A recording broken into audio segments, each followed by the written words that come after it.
Hi, and welcome to the Power Hungry Podcast. I'm Robert Bryce. On this podcast, we talk about energy, power, innovation, and politics. And my guest today is Zion Lights. She is an author in the UK and an environmental activist. And welcome, Zion. Welcome to the Power Hungry Podcast. Hi, Robert. Thanks for having me on. Sure. So you've done a lot recently, and we were just before we started talking. You've been on the move. So I like to ask, or I always ask my guests to introduce themselves. So imagine you just arrived at a dinner party. You don't know anyone there, and you have say 30 or 45 seconds to introduce yourself. Go. Well, I'm Zion. Last year, I was a director of environmental progress. I left that position at the end of November and have now co-founded a group called Nuclear for Net Zero. We're a grassroots environmental group that is focused on evidence-based action. And we have taken a few actions around the UK, a little bit limited now because of the pandemic, but we have lots of exciting things in store. Good. Okay. Well, that was nice and brief. Thank you. You're also a mom, right? You have two kids. I do. What are their names? How old are they?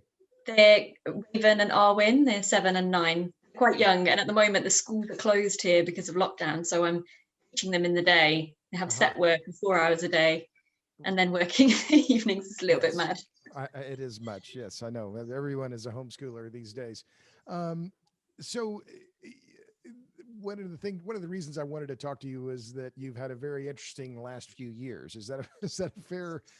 It's been rather exciting.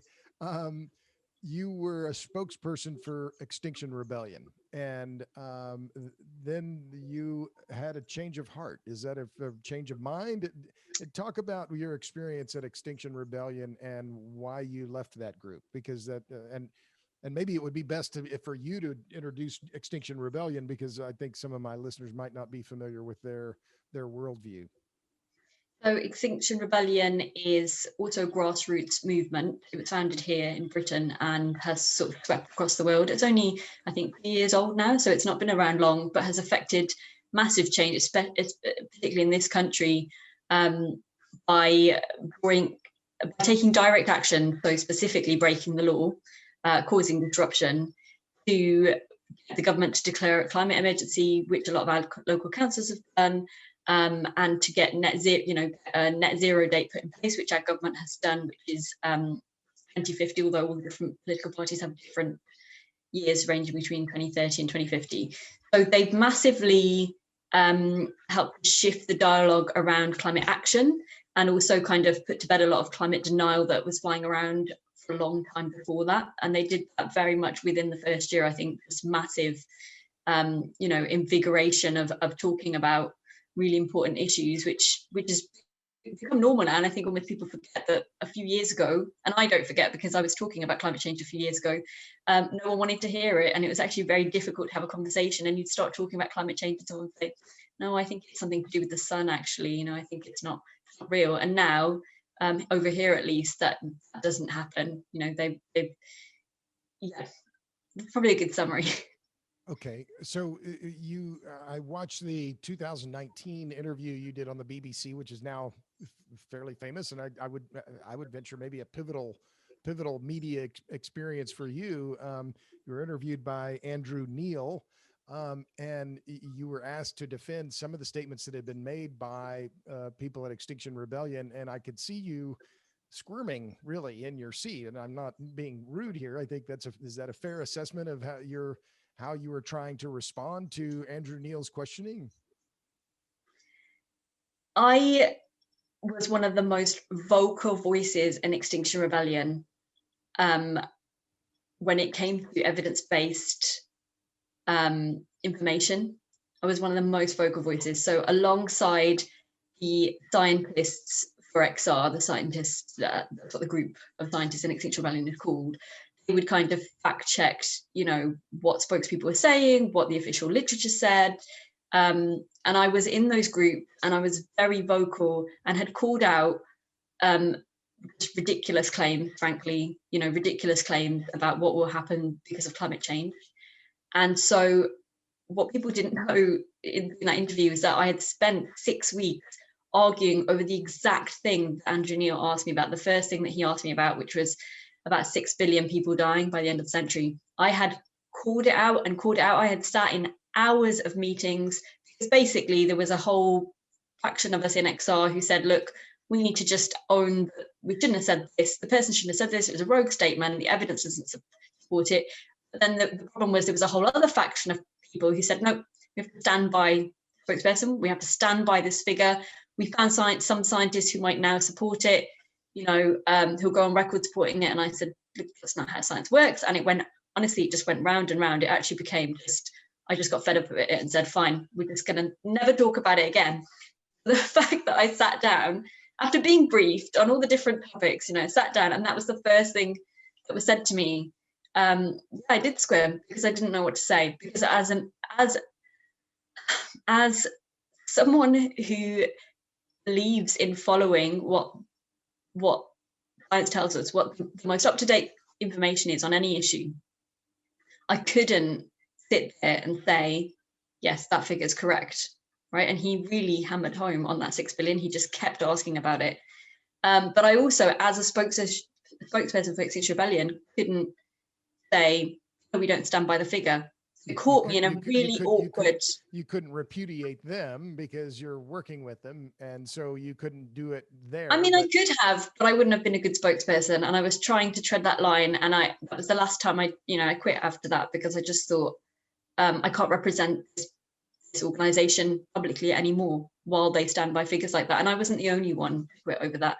And since then, they've put a statement on their website saying they still support the figure. So, it would always have come to a natural parting. And I think that's a shame, because one of the reasons I joined Extinction Rebellion in the beginning is because they talked so much about data.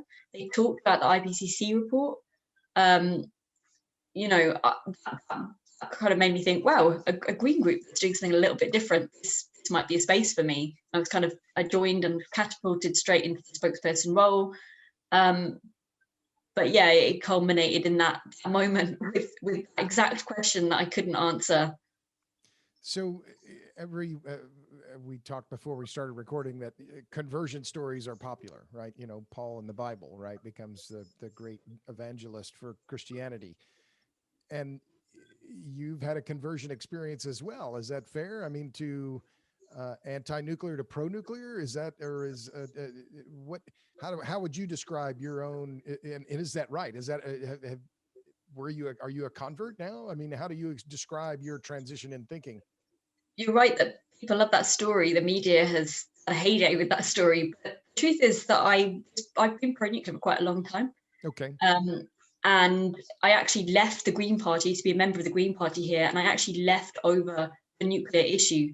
And at that point, that was like 8 years ago, I wasn't at that point massively pro-nuclear, but I thought we should be asking questions about it. And what I found was that anytime I asked a question, I was shut down, and I was told, no, we don't talk about that, we don't need nuclear. And I didn't feel that it was right, and I left. So I quit the Green Party as well. And then moved in and out of different environmental groups for years, and direct action, and got arrested for direct action, when I was quite young, because I was concerned about climate change and didn't know what else to do about it. And so because if you don't mind, so I mean, as you say that, it's like, what I'm hearing you say is that you were a climate activist without a group that you could call home. I mean, is that you've been through several. Exactly. I just didn't fit in anywhere, and I left several of those groups, and then for a while I kind of went solo, and I wrote my book, and I was just doing a lot of public speaking, and Extinction Rebellion came along, and I didn't get involved right away. I kind of sat back and watched and thought, what are they actually doing? Is it positive? Is it helpful? And they dominated the news, by shutting roads. I mean, I was there. We closed several with public disobedience. I mean, this harks back to Earth First actions back in the day. I used to be a member of Earth First as well, but they closed. So we closed several large areas of London, and I was there on the first day. Waterloo Bridge. I helped to take the bridge. I helped to hold the bridge. But what I found really good at that point, I have to say, is when they'd have me interviews. They would talk about the science, and they would talk about the need for action. And I don't really know what happened, where that got lost or why it changed. But in the beginning, it was very positive, and there was a lot of promise. And I think that they did do really good things. And I'm glad that I was part of it. So you don't describe yourself as a convert. I guess you're saying that you're thinking about nuclear evolved over time, which I think is perfectly fair. I mean, Well, that's what. actually, so the Andrew Neil thing is important then because he asked me a question. So this never gets remembered or picked up on. Okay, well, If bring you it, if bring you it then. rewatch Let's underscore it here. if you rewatch it, he asked me constantly how we're going to get to net zero by 2025. Now this is Extinction Rebellion's second demand, right? I've Right. advocated for this, and he says, how are we going to get do this when we need to use this much gas? And he had numbers on a little sheet for him, and he read them out to me, and he said, this is how much gas will be deprived of. How are we going to function? And I sat there knowing that I wanted to say we need nuclear, and knowing that I couldn't say it. And that again, it was just I know what the solutions are. I've looked at the numbers. I know how we can achieve this. I cannot say we need to build more nuclear power stations. So he just kept pummeling this gassing. And all right, I could have said renewables, right? Extinction Rebellion probably would have supported that. They have a pro-renewables group within Extinction Rebellion. I didn't want to say that. I wanted to say the nuclear thing, because actually we're already rolling out renewables, but they'll only go so far. We need baseline, efficient, reliable energy. That's nuclear. And I couldn't say it. Well, so that's interesting because now you're, and again, I'm talking with Xeon Lights. Xeon Lights, she is an author and environmental activist. She's on Twitter at Xeon Tree, ZIONTREE. And you're now affiliated with nuclearfornetzero.org with Mark Linus. But I want to just finish that one point because you just mentioned it, that on Extinction Rebellion's website, they say life as we know it is about to collapse. And one of their demands is reduce greenhouse gas emissions to net zero by 2025.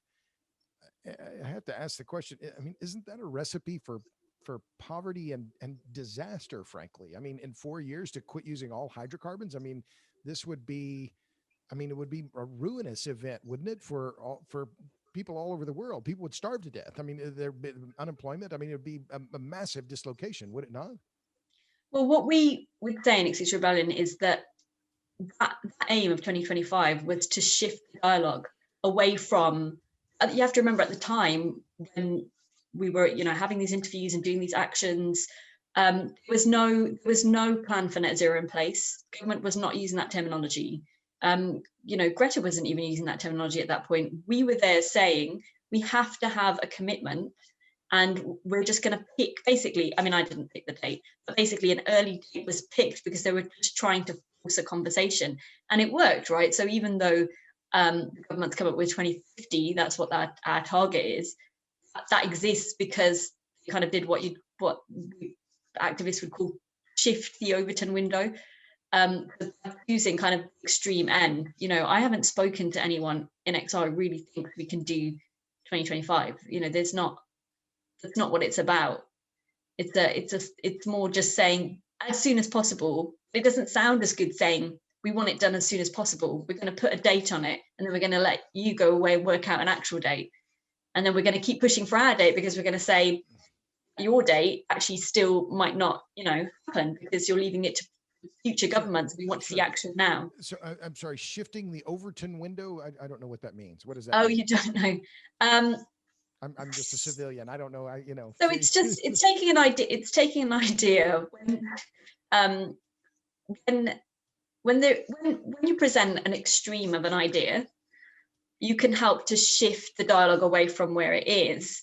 Toward your end, toward your yeah, but it's not that you'll get to your end, but you just shift it across. So we did this with climate change because there was a lot of denial, and it was actually quite normal for people to just say that it's not happening, it's not real. Even on BBC, which is supposed to be very fair people equal say on issues, supposed to have these values, they would have climate scientists talking about climate change and then a denier. And so we went in, this is a lot of stuff that we did behind the scenes that people don't necessarily know about, and we had meetings with them, with people right at the top of the BBC, and said, you wouldn't have a heart surgeon and then someone who says you don't have a heart, right? You just wouldn't. And you wouldn't have a vaccinator, but no, you wouldn't have someone who develops vaccines in a lab, right? And then, or an immunologist or whatever, virologist. You wouldn't have that expert and then have someone who's anti-vaccine. You just wouldn't have it. And we helped to shift that by saying, look, and after that, they changed their policy to say that they would try and look at just the evidence base. And maybe there might be evidence-based arguments in some of those areas where you can get someone on the other side. That's the way it needs to be. So if we shifted the Overton window away from where it was acceptable to have those views in the mainstream, somewhere where, you're just a bit ridiculous and kooky now if you have those views. If you think the sun's just causing climate change, then, you don't get the airtime anymore, whereas you used to be able to dominate the space. And this is exactly what needs to happen with nuclear. So the Overton window, what is, that's a term of art in communications. I've never heard it before. I'm trying to think of where it comes from. Huh. Okay. Well, let's move on. But one of the things that I'm really interested in, you talked about this 2025 idea that we can suddenly, effectively change the entire society in 4 years, which, in my view, is far-fetched. I'll say it politely. But the worldview to me that's interesting, and it's one of the issues I really want to talk about with you, is this tribalism, and the tribalism around what I would call the catastrophists, in terms of that there's doom is just around the corner. And that seems to be and is, looking at Extinction Rebellion's website, that's their worldview, that we're destined to life as we know it is about to collapse. So my question is, why is this apocalyptic vision so attractive? Why is doom so attractive? I think that's become the more dominant narrative, and it didn't used to be. It's become, the what more narrative? The more dominant narrative in Extinction Rebellion. And I think that actually was more of a range of views in the beginning. And the 2025 thing is actually quite hopeful.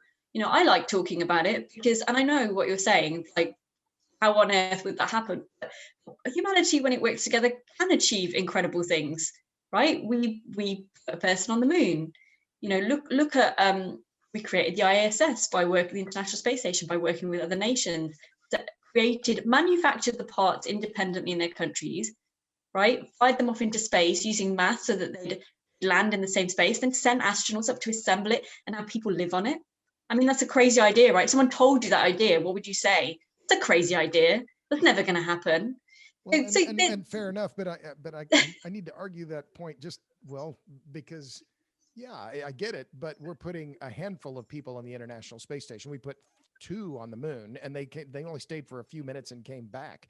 We're talking about changing the entire society, in which we're using 270 million barrels of oil equivalent per day. Just 100. But when you say that, you're talking about energy, right? And I'm talking about I'm talking about technological innovation based on using incredible energy, right? How do we get those rockets up there? We use atomic energy. Actually, why aren't we using that? Why are we in a space age civilization using coal? Why are we using products here? Let's think of let's look at the actual problem here, right? Get the kind of idealistic where we could be. Look at where we're at. We can send people to the moon. We do have that technology. It's improving all the time. Perseverance is landing on Mars in a few days, right? It's a rover. It's going to go. So this is incredible, and it's using nuclear energy. Okay. At the same time, we use fossil fuels that pollute. They pollute the air. They cause mass deaths from air pollution. People who live by these coal plants have horrific health issues. I don't need to make huge arguments for this. We know this. This isn't even looking at from the process of extraction and mining, and now it's also contributing to this problem that we have with climate change. It's changing our entire climate. This hasn't been seen for billions of years. Actually, that's completely bizarre and ridiculous. And let's be honest, it's no different than what happened on Easter Island, right? You depleted the resources. They saw what was happening. Did they work together and go, right, we need to work out how we're going to survive? Or did they then put all their energy into creating these giant monuments, which have survived, which people love to go and visit, right? That's what they actually did. And actually, in order to create those monuments, they had to go and forest to load more land during a time of drought. It led to their demise. The wars that they had when they ran out of resources were terrible. If you read about them, they would kill each other and then eat each other. They turned cannibal. What a desperate, awful situation, because they didn't have that foresight. Actually, we have more than they had. We have technological capability no one has had before. We're incredibly advanced in many ways. Sure, and I can't argue with those, but to bring it from Easter Island back to Texas or to Britain, Yeah, there's definitely a downside to hydrocarbons, but the argument that, oh, they're only bringing problems, I think is simply not true. I mean, these are the basis foundation of our society, of everything we I'm do. not saying that they're only bringing problems. I'm just saying. But I just think but that idea that we're suddenly going to pivot, and yes, we have the technology, but these technological shifts, particularly when it comes to energy and power, take a long time. But anyway, I don't want to necessarily argue it, but But, that but point, but because I think the more interesting thing to me is this apocalyptic vision, right? That if that and it overlaps with religious belief, which to me I find just really interesting, right? That we've sinned, right? It's very similar to Christianity in that idea that we need to repent, right? And that's when I read the XR stuff, I thought, this is very similar to what you'd hear in church, right? You've been bad and you're going to go to hell and you're going to burn because of it. And now you have to repent and we have to change everything and effectively go back in time, because that's a lot of what I see or hear from a lot of the climate activists is, oh, well, we need to use less, be less, do less because we've sinned. Am I misreading? How do you've spent a lot of time thinking about this. How do you see that overlap of Christianity or the Christian ideas about sin and salvation with climate? I am going to respond to that, but I have to say, Japan and Russia have just built reactors in just 3 years. It can be done. It can be done. If that had been done here 15 years ago, when we had the technology, we wouldn't even be in this position. We wouldn't need a net zero date. It's not impossible. Yes, the cultish, I get asked this all the time. Is it a cult? There's a cultish side to Extinction Rebellion. I think sadly this exists in a lot of green groups. I don't know outside of those groups. I'm not, these are the spaces I've spent many years in. But and just to there's be clear, often you're that saying element. So for example, but to be clear, you're saying this exists, that apocalyptic vision. I just want to make sure what it is that we're no, talking about. I'm talking about I'm talking about the cultish nature, cultish kind of tribal, insular looking. So when I wrote my book on green parenting, it's an evidence-based book, right? And I wanted to write it because there was nothing out there at the time for people who wanted an evidence-based look at the issue. So I was looking at parenting books myself, and honestly, they're just full of so much woo, so much pseudoscience, you wouldn't believe it. And I'd read all kinds of stuff that was anti-vaccine, and I'd go, whoa, this is actually a problem, because all of my friends are reading this and they're believing it. So I wrote a book that had a chapter on vaccines that just explained the science behind vaccines. You wouldn't believe, me being in the nuclear space is not new to me to be called a shill and get the attacks, because I've had it. I wrote that book and I was called the big pharma shill, and I was, who's paying you? And I had all of that. And it's not that different to me. And that was the kind of green parenting community has this conspiracy kind of, no, we're looking after our kids better because we're not vaccinating them. It's weirdly cultish there as well. And I think this is why I never fit in these spaces, is because I just, part of it doesn't ever appeal to me, the kind of religious side. Right. It does become a religious side, because if you can't shift your belief when presented with endless reams of evidence, a strong body of evidence, shows that you're wrong, if you really can't shift it because you'd rather keep your tribe happy, and I think that's a natural evolutionary thing, right? That's a natural thing that used to have a real advantage. You don't want to get kicked out of your tribe. I'm just a little bit different, where I don't, I do end up leaving the tribe. I do say things that upset the tribe. And I did this in Extinction Rebellion. As I say, I argued about things all the time. No one's going to deny that in that group. I was not a quiet, going along with everything type person. And I ruffled a lot of feathers. And when it got to a point where I felt that I couldn't actually bring much change to it and I couldn't be that helpful, I stepped away. Reminds me, pops in, Groucho Marx's great line was, "I wouldn't want to join any club that would have me."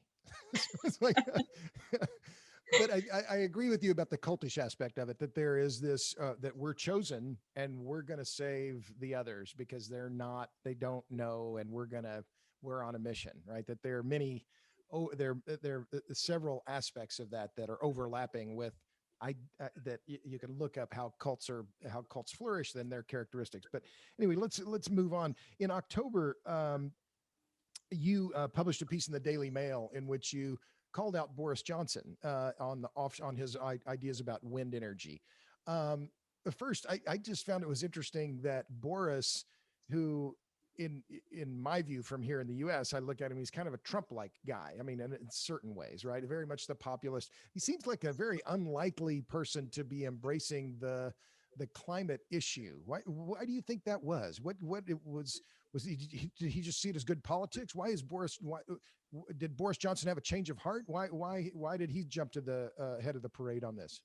I don't know that he was ever against action on climate. Okay. He actually, when he was a mayor of London, he was quite moderate in a lot of his views. I think he did change a lot of things in order to get more votes and to become the leader. We have had 3 leaders now of this party. I don't know how much you follow politics over there. He's the latest. Yeah.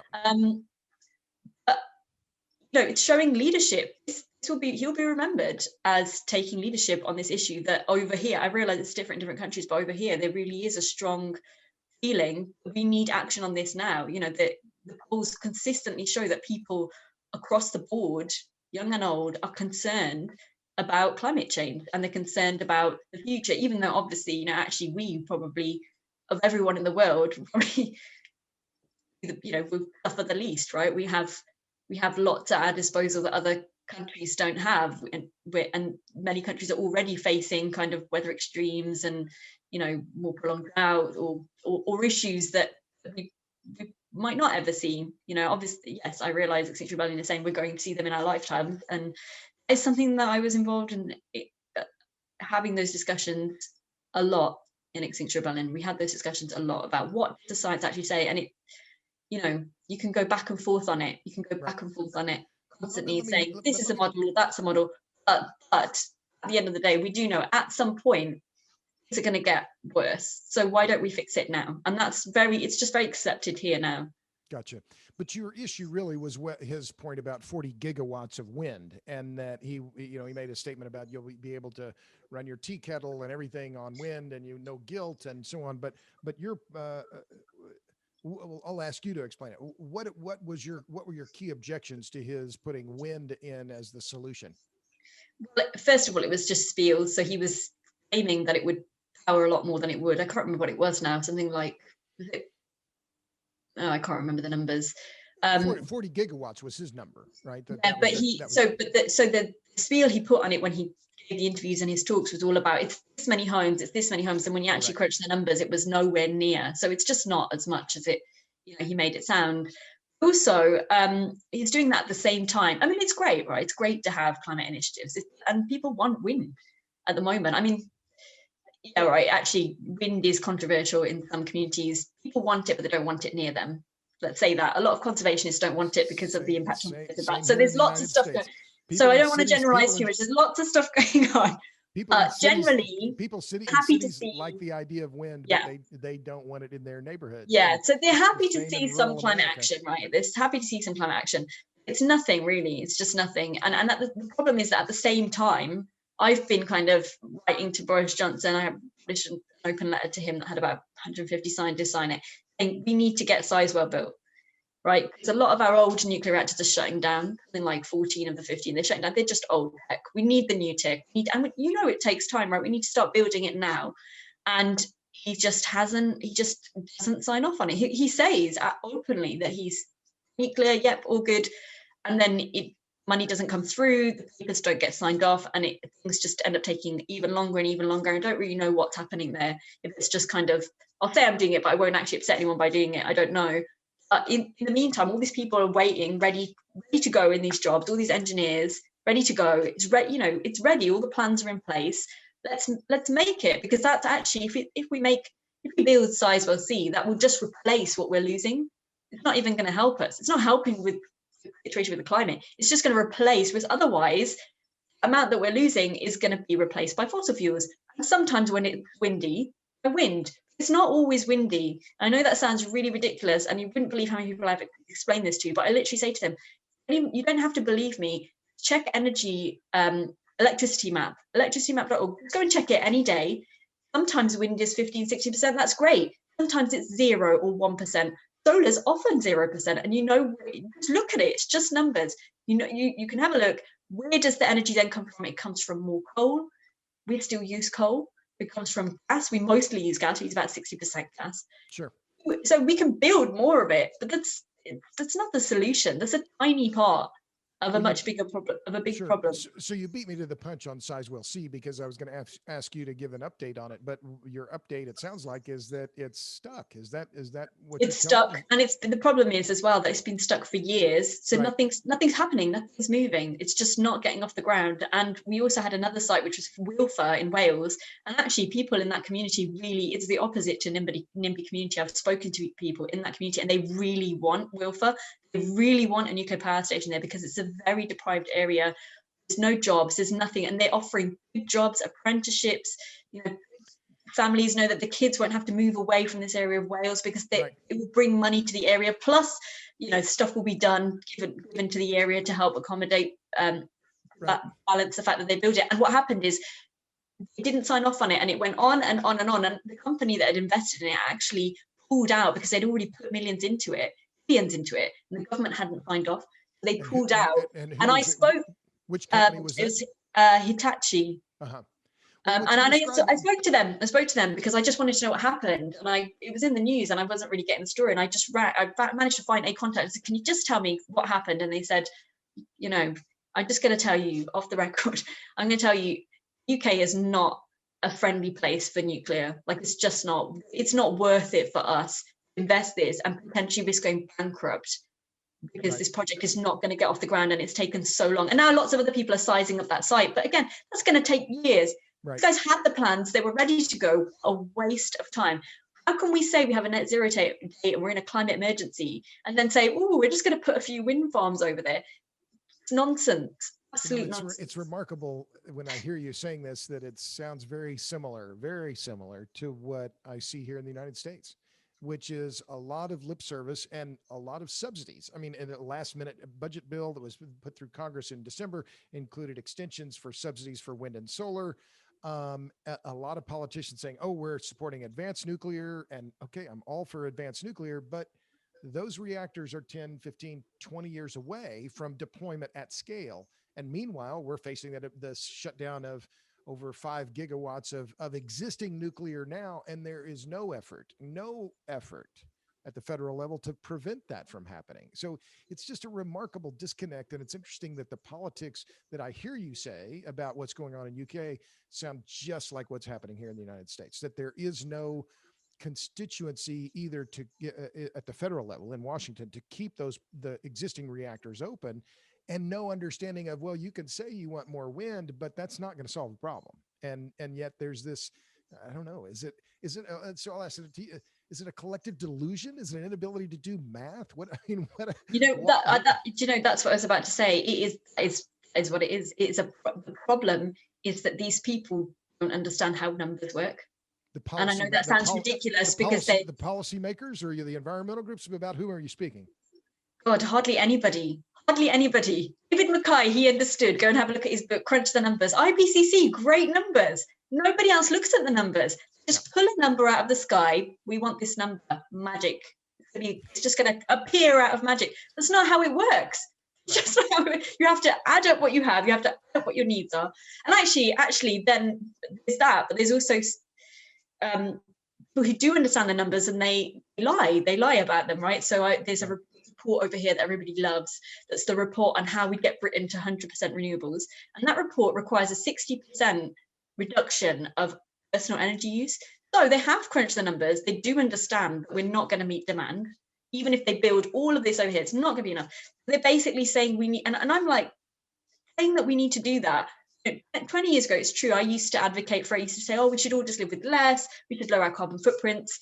It didn't happen, right? It didn't happen. No amount of magical behavioral science found a way to make that happen. So either we're talking eco-fascism and authoritarian rule, which obviously I'm completely against, or it's just magic. They think by magic, everybody's going to use 60% less energy. It's ridiculous. And it doesn't even look at intermittency, hospitals need to keep running, right? It doesn't even consider that. Well, and that's a critical point, because that's I mean, the way I've thought about it is nobody ever gets elected by saying, I'm going to make you poorer. You want to go to on vacation? Well, I'm sorry, you can only go halfway to the place you wanted to go. Sorry. You can only use air conditioning half of the time in the summer. Well, it's, 40 degrees C in the UK or 100 degrees here. Well, no, I want to use it all the time. I don't want, but I, as I, okay, well, so the way I would put the question, so it's widespread innumeracy. Is that the problem? Yeah, absolutely. And, Completely. and you use the word eco-fascism. What does that mean to you in this case? That there will be some central Politburo that's going to tell you what you can do? Yeah, it could happen, right?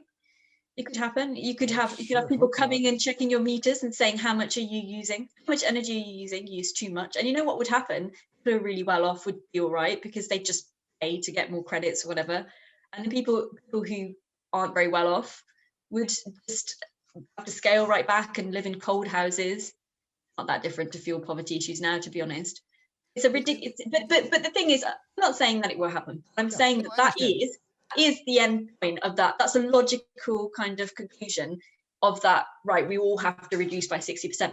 How are you going to make that happen Right. unless it is an enforced rule? And I've heard people actually say that's what people need, and that creeps me out. And I Yeah. don't think it's okay. It's very much on record. No. Well, let me follow up on that because it's something that I think is quite interesting as well. Is that there's a very much a class issue involved here, and I see it with the philanthropy around some of the environmental groups here. That Michael Bloomberg, Jeff Bezos, they're unimaginably wealthy, and they're giving all this money to environmental groups, and yet they have private jets and they have 5 or 6 homes, and I mean even John Kerry has a private jet. And it's like, are you the best guy to be carrying this message? I mean, because it seems to me that it's not in touch with the reality of people's lives about what they need and the vehicles they'll buy or something. Do you see a similar class issue in the UK emerging there, or am I imagining this? There is a disparity. I think it might be more extreme in America, but we have things that are a bit more leveling. We have levelers like, NHS, everybody gets treatment. Everybody pays more in their taxes. If you earn more, you pay more in taxes, and then everybody gets basic treatment for basic any health issue, Right. and you get treated equally. You can't jump the queue kind of thing. So we have some levelers, but there's definitely that disparity as well. And to be honest, I don't think most people do have a clue about how ordinary people live, like just ordinary people. And I say this for politicians and green groups. And I don't even think it's a problem of celebrities or Jeff Bezos or whoever. I think green NGOs don't have a clue. Like, for example, over Because here, they went to they're the best campaigning schools. heavily against Sizewell, right? They're saying, look, it's near a nature reserve. Even when the fact that it already had Sizewell be on it, all the reports found it didn't hurt nature, right? Obviously in the construction phase, a little bit, never again. Great, 40, 50 years, 60 years, clean energy. You want to talk about what hurts nature? Let's talk about wind farms, right? I'm not saying that to be anti-wind because then I instantly just get called, you're just anti-wind. No, let's look at actual research. I've read the research about pipitral bats. They're actually attracted to wind farms. There's recent research from this year that actually attracted, go and fly up to them and they die. Rare bat species become endangered because of them. They take up a lot of space, and there isn't a lot of space in this country. We're a small country with not a lot of land. We're talking about land use all the time. We need to change the way we use land. We need to have less agriculture. We need to do more rewilding. Where's all this magical land for more onshore wind and solar going to come from? Well, The numbers do not add up. They just don't add up. You can have a small compact site like Sizewell, and you can have a few more of them and not wreak havoc on bats and birds and nature and land and access to land for people. You can have that. well, But these NGOs lobby so heavily against it, and they're very powerful. They get a so say. who are the leading opponents to Sizewell C? Name them then. Who are the So the NGOs? Friends of the the Earth? main group is the RSPB, Royal Society for Protection of Birds, and actually we have also opposed wind on their land, and they have also opposed solar. So they're not just being anti-nuclear, but they have in the past allowed a gas plant on a patch of their land. You can look this up. Anyone can look it up. It was quite controversial at the time. They took money from this gas company to allow them onto a reserve. They won't allow Sizewell. So is Friends of the Earth also opposed? I mean, who are the other? No, actually, Friends of the Earth aren't very active here, and they're not publicly. I see. As far as I'm aware, they're not. Greenpeace obviously. Right. I mean, Greenpeace, sure. Greenpeace don't have as much of a presence here as they do in Germany and France. They do campaign. At the moment, it's RSPB campaigning heavily, and it's like the Royal Society for the Protection of Birds. Yeah. Right. Yeah. Well, it is odd. I didn't know that, because I'm a bird watcher. I'm very concerned. I've written about the science on the mortality of birds and bats. I've interviewed he's the founder of Bat Conservation International, Merlin Tuttle, about this, and he's talked about birds very slow, very very long reproductive cycles. They're long lived, and they're only flying mammals. And yeah, it's a particular problem in Hawaii. The bat mortality from wind turbines is far higher than expected. So this is one of the aspects of this climate movement that, to me, I just leave me, to use your Britishism, gobsmacked, that the environmental groups, they just excuse this wildlife impact as climate change is really the issue. We have to, but I think Ben Hurd says it well, wait a minute, we're trying to protect the natural world. Why would we degrade the natural world at the time we say we're trying to save it? Doesn't make any sense. That really resonates. But anything that we create will have some detrimental impact. Sure. Let's be honest, anything you create a nuclear plant, you're going to have roads, you're going to have concrete being shipped, anything. So my argument is we just use the most energy dense thing, the most high impact, gives us the most energy, using the least space.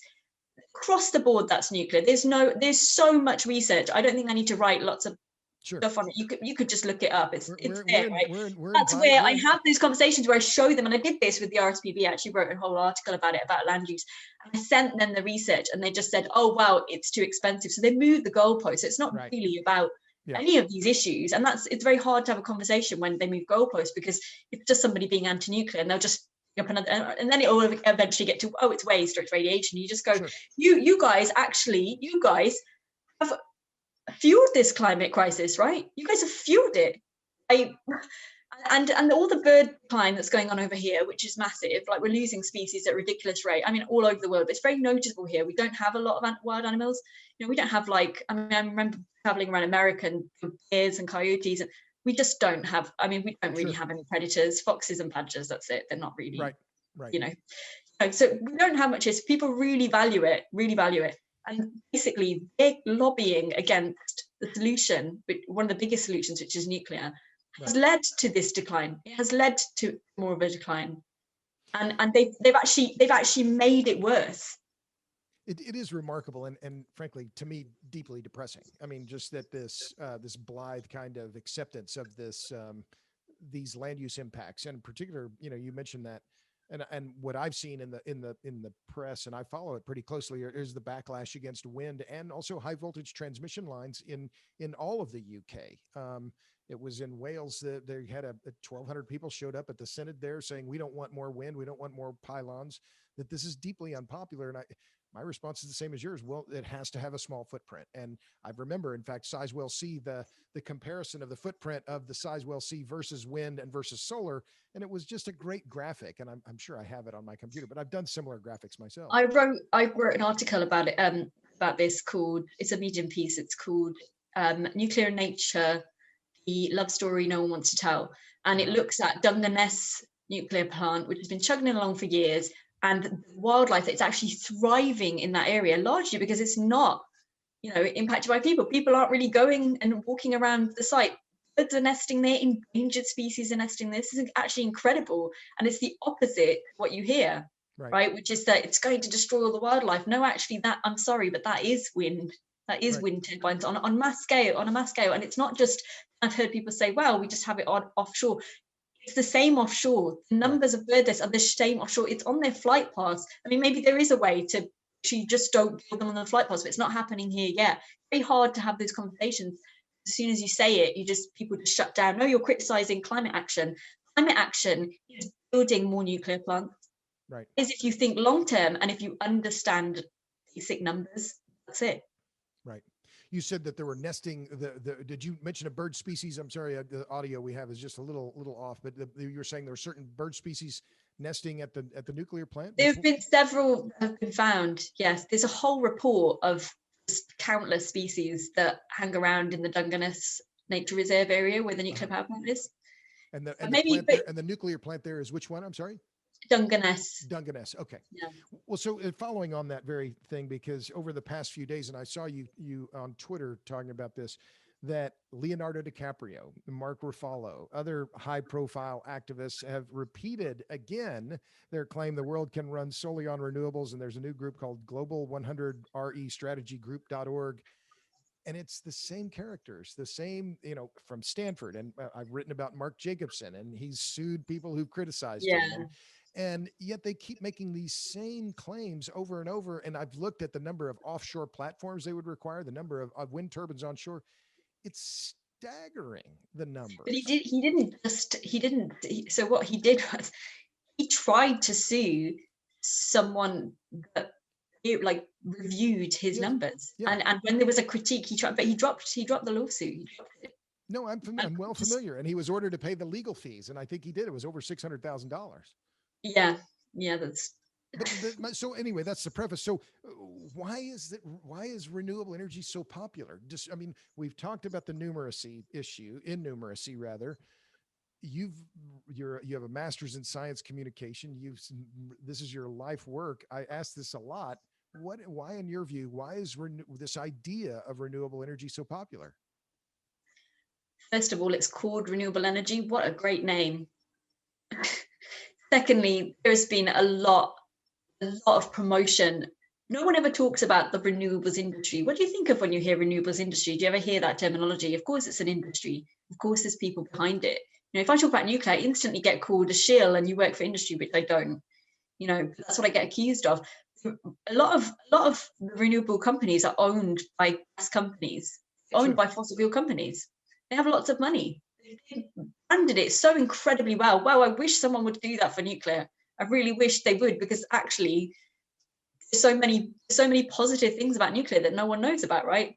Small energy density and the low impact, and the birds like it, and it runs for a long time, and it gives people good jobs, lots of good things. Doesn't contribute to global warming. Isn't that amazing? Instead it's this. When people think of clean energy, they think renewables. And I think a lot of it is in the name, and a lot of it has been in the way it's been marketed to people. I get endless adverts. I see adverts for different renewable initiatives all the time from different companies. And I'll often go, who is that company? I've never heard of it. It looks like some small, owned by some local people. And then I look it up and it's not. It's owned by some really big fossil fuel giant. It sounds like, I know it sounds weird. It sounds like a conspiracy, but anyone could go away and have a look. Go and have a look at who runs these companies. We see that here in the US but with the offshore. We know what these companies are capable of, right? Think back to what happened with tobacco. Remember when tobacco was promoted as this incredibly healthy, good, positive thing? No different, and everybody's fallen for it. That's it. And even though I speak to people, right? So for example, David Attenborough, who David Attenborough is? Sure, of course. Everybody loves him, right? I grew up watching his documentaries, massive wildlife nature lover. We wrote to him, Nuclear for Net Zero wrote to him with a long letter urging him to accept that we need nuclear. And this was off the back of him creating a new documentary, which was all about all the problems we face. And right at the end, where he kind of said, here are some of the solutions, he just showed renewables. Sure. Right. We wrote to him saying, you've got to say nuclear is part of the solution, blah, blah, blah. And he actually wrote back a handwritten letter, just a couple of paragraphs. And he said, I don't question the need for nuclear. He said, I don't question the need for nuclear. But he's not going to say it publicly. It's fairly public. He wrote back to us and said it. But then fair enough. Then you've got to find a journalist who's willing to write about it. And you'll find that a lot of journalists actually don't want to touch nuclear because they get attacked by people if they write anything that's seen as pro-nuclear. In fact, there was a BBC journalist who wrote an article on nuclear over the Sizewell C decision. It was not a pro-nuclear article. It was just looking at, in fact, it had some criticism in there as well, but it just was looking at the facts. And he was so heavily attacked on Twitter. It was incredible. It's like you're not allowed to talk about it. Well, but you made one point earlier comparing renewables to tobacco. That's pretty remarkable. I mean, I don't want to call that a charge, but it's a remarkable comparison. But are you saying that the marketing of renewables has been similar to that of tobacco in the way they've sold it as good and healthy and clean? I am saying that, yeah. Go and look at adverts that have been done by oil companies for renewables. Everywhere. I often post them on my Twitter. I post actual adverts. Have a look at them. It's incredible. It's like the biggest story no one's telling. All these people believe all these false conspiracies. Here's one right here, real thing happening right now. Nope, it's tumbleweed. Media doesn't write about it. People don't talk about it. It didn't happen by accident. Yeah. No, I mean, it's remarkable. And it's true. I mean, you look at what the development plans here in the US for offshore wind. Who are the big companies? Well, one's a Danish company. The other is Equinor. Well, that's Statoil Hydro, right? These Worst are thing I saw was Greenpeace on Twitter making an announcement that they were so happy with BP because they're investing however much it was in renewables. And to be fair, they did get the mood wrong, because I looked at the comments and everybody was just saying, what? Why are you defending BP? We know they spent loads of money lobbying against climate action. What are you doing? They would rather get in bed with fossil fuels and support nuclear. That's how crazy that ideology is of being anti-nuclear. And this is what's happening in Germany, right? We phase out nuclear for coal, and then look at what's happened there now. And again, the story in Germany, from where what I've seen, is that they can't build more wind because of the local pushback, and building high voltage transmission is the same. And we're seeing the very same dynamic here in the United States. I think Europe and the UK are ahead of the US in terms of these land use conflicts, but I think they're very, very similar. So in 2015, we're close to an hour here, and my guest is Zion Lights. She is an author and environmental activist. She's on Twitter at Ziontree, Zion Tree, and she is a founder. Is that right? Of nuclearfornetzero.org. Co-founder, yes. Co-founder with Mark Linus, the author, and Joel Scott Hawkes, who was the actions coordinator in Extinction Rebellion. And his name again? I'm sorry. Joel Scott Hawkes. Okay. So you're co-founder of nuclearfornetzero.org. Just a few last things, because we've been talking for about an hour, and I like to wrap up in about an hour. You wrote a book in published a book in 2015, The Ultimate Guide to Green Parenting. Now, my youngest is 20. Our youngest, Lauren and I have 3 kids. Our youngest is 21. So maybe this doesn't apply to me anymore. But what would give me very briefly the main takeaways from your book, if you don't mind? And I know it's a long book, and I've written 6. I know that when you're asked to boil it all down very quickly, then it's a little bit of an insult. But anyway, we're running out of time. Tell me the main messages from your book on green parenting. I mean, the main message isn't go away and lower your carbon footprint. I wrote it for people who wanted to do it anyway. So I wanted to do it anyway, right? I had quite a low carbon footprint. I don't drive, for example. I never learned to drive. And then I had children, and then I went, oh, this is difficult. How do I do this? So there's a chapter in there on transport and what you can do. And it's even just as simple as, here are the different kinds of bikes and options. And here's what it's like cycling with children. And maybe you don't live in the right place for it, and these are the cities that are friendly for it. And maybe there's another option, and there are car sharing schemes. And then there's a chapter on diet, and it's a similar thing. And there's a chapter on, I can't remember now, there's several chapters. There's the vaccines chapter that was highly controversial. Sure. But it just says, all it says, and it doesn't even, that chapter doesn't say go away and vaccinate. It's not a good way to communicate with people. It was just saying, here's what the evidence tells you about vaccination. If you just read it and go away and think to yourself. But actually what I would say is, after that, I did my master's. It was after that, after I had the backlash from the anti-vaxxers, which was honestly, the hate mail was just next level. And I hadn't experienced that before, right? So it was a bit like, whoa, I've done something wrong here. So that's when I went back to university and I got my master's, because I wanted to understand the best way to communicate with those people. Right. If you look at now, this world of conspiracy theories all over the place, this is actually a really important thing to be able to do. And I learned a lot from studying actual science of communicating with people. And so I would not write that book now the way that I wrote it then at all. Interesting. Well, when you say that, one quick thought, or just one quick comment, that in the US, they've done analysis on the zip codes where the anti-vaccine crowd is the strongest. And it's in some of the wealthiest zip codes in the country. Oh, I knew that. Yeah, it always is. Which is just odd, because you would think these are the most educated, most advantaged people, and they're the ones that are the ones saying, oh, well, we don't need a vaccine, which I don't know. It is remarkable. Yeah. So just a few last things, Zion, you're an amateur astronomer, and you gave a 2018 TED Talk in which you talked about encouraging people to look up. And you had a great line in there. You said, stars are intertwined with our stories. And I thought that was it's a great sentence, right? It's a good, beautiful sentence, but it's that we've always had this connection, right? That humans, until the electric age, really had this connection to the heavens, and that's been removed. And Well, I don't want to put words in your mouth, but I thought your TED talk was beautifully done in that you're asking people to reconnect with the sky. Is that a fair assessment? Absolutely. And I think actually this gets missed out all the time when people talk about nature. They don't think about the sky, they're thinking about the green space around them. But what about the night sky? For so much of our history, we depended on the skies, right? We used stars as maps. We used them to tell stories, to teach our young people how to behave in society. We use them. um, For we navigation. use them for that. Sorry, yeah, navigation. That's what I was about to say. Incredible, it's incredible. And if you start looking into the stories from different cultures around the world over time, you'd just be mind blown because they're just so very varied, but there's often similar themes as well. Like, for example, telling stories that, so I mean, how much time have you got? That I read about an Aboriginal culture that had,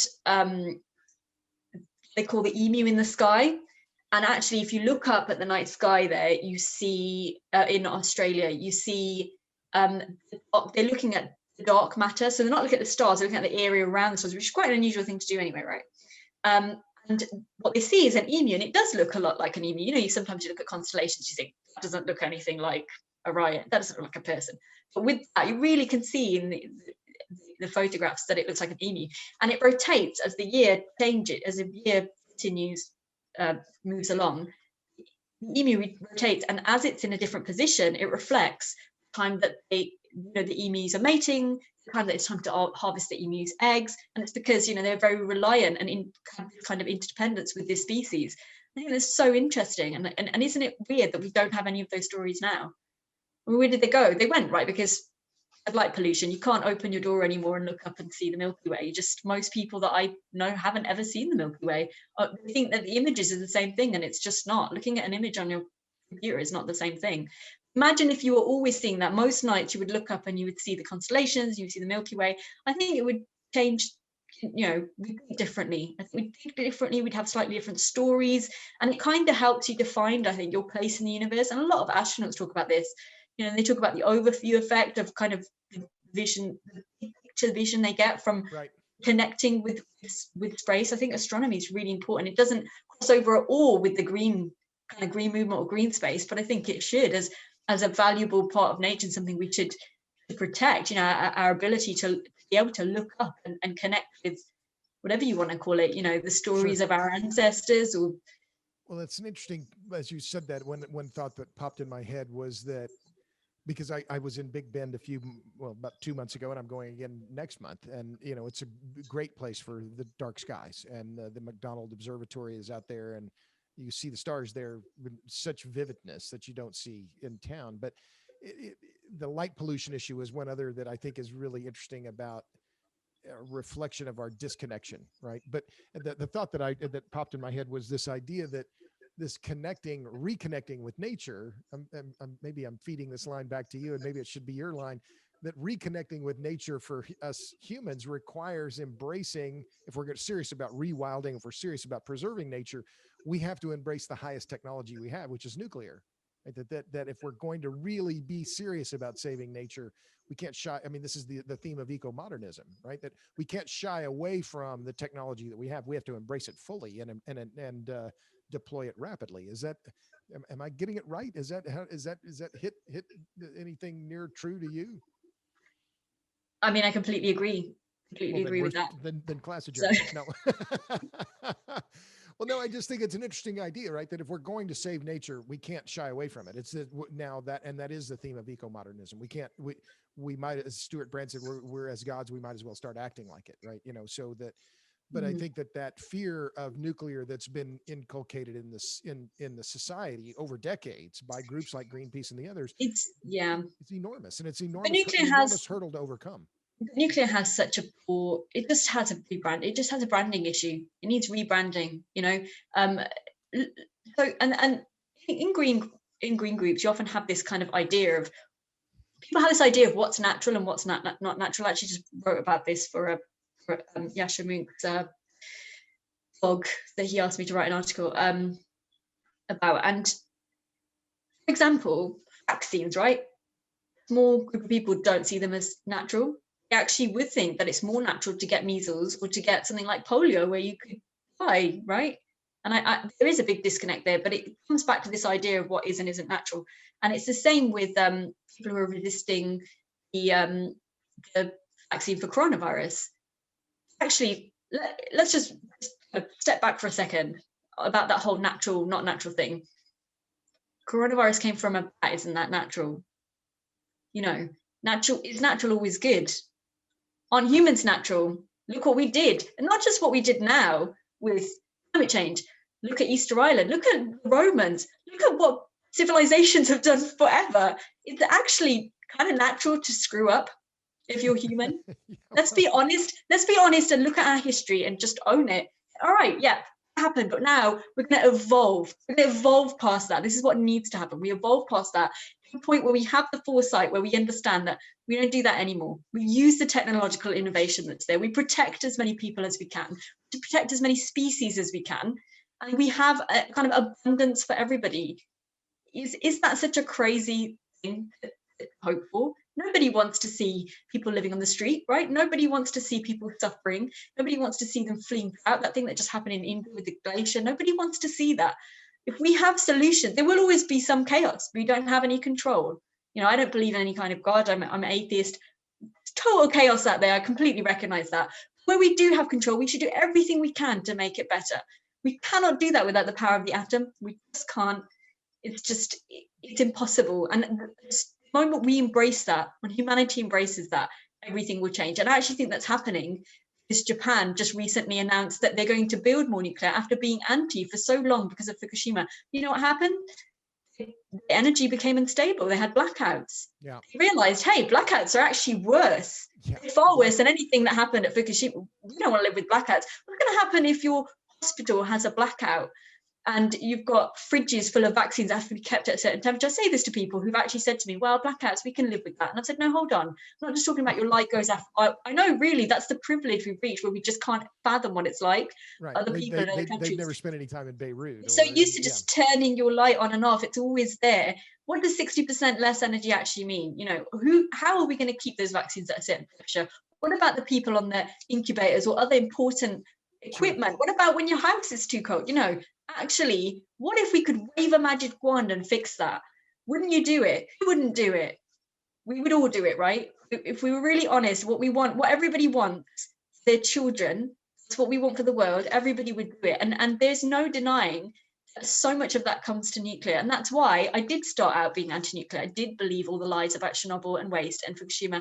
And as I read more and as I learned more, I actually became really positive, because I went, wow, isn't this great that there's a potential solution? Whereas before I believed there was none. Right. Isn't this great? And that we were doomed, which was part of that apocalyptic vision we talked about before.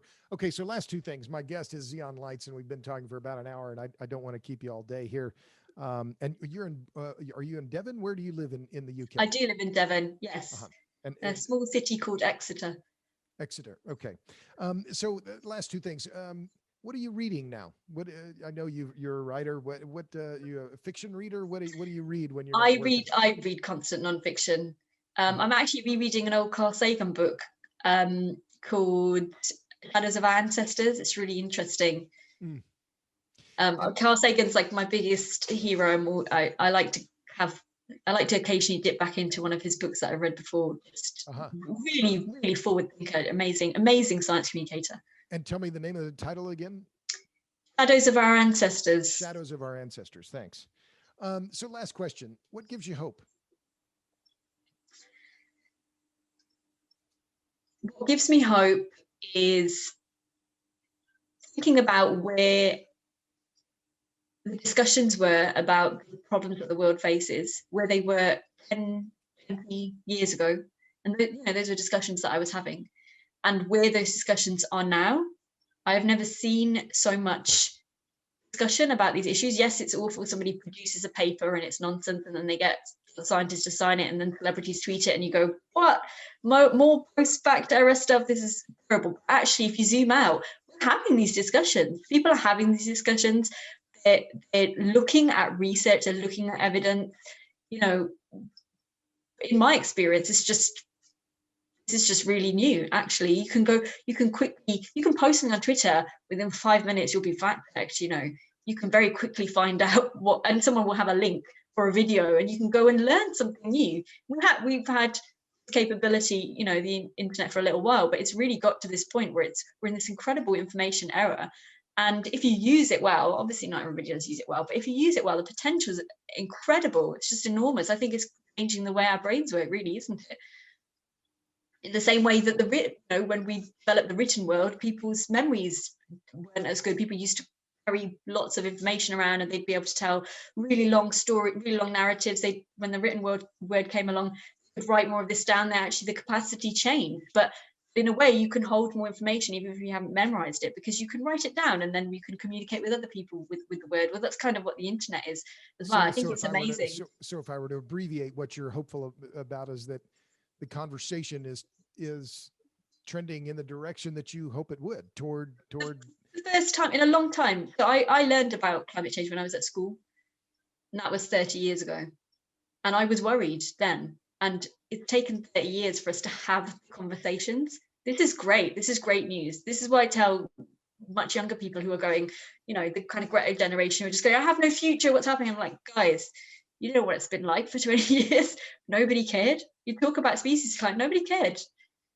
It just wasn't. And that worldview is very much, I would say, was in the eco-modernist camp, that things are getting better, and they're getting a lot better. Well, they are. You only need to go to minder.org and take their quiz to realize how much better a lot of things have gotten that you probably assume haven't gotten better. Right. And I'm sorry, what website was that? I recommend it. It's gapminder.org. Oh, right. Gapminder. It was Hans Rosling, he all watches, he did a great TED talk. Oh yeah, he's done a number of them. That yeah, I mean. But Gapminder, it's got a quiz on it. You go and you can take it, and I think it tells you a lot about yourself. I've never known anyone who got 100%. We all think the world is a lot worse than it is, basically. And I often say this, that humans are great. Humans are achieving incredible things. Humans, let's survive everything. Well, great. Well, let's stop there. My guest, Xeon Lights, is an author and environmental activist. You can find her on Twitter at XeonTree, or look for her and her colleagues at nuclearfornetzero.org. Xeon, thanks a million for being on the Power Hungry podcast. Thanks to all of you out there in podcast land for tuning in. Give me 60 or 70 stars if you can on your favorite podcast outlet. And until the next episode, until then, thanks. Thanks, Robert. Thanks.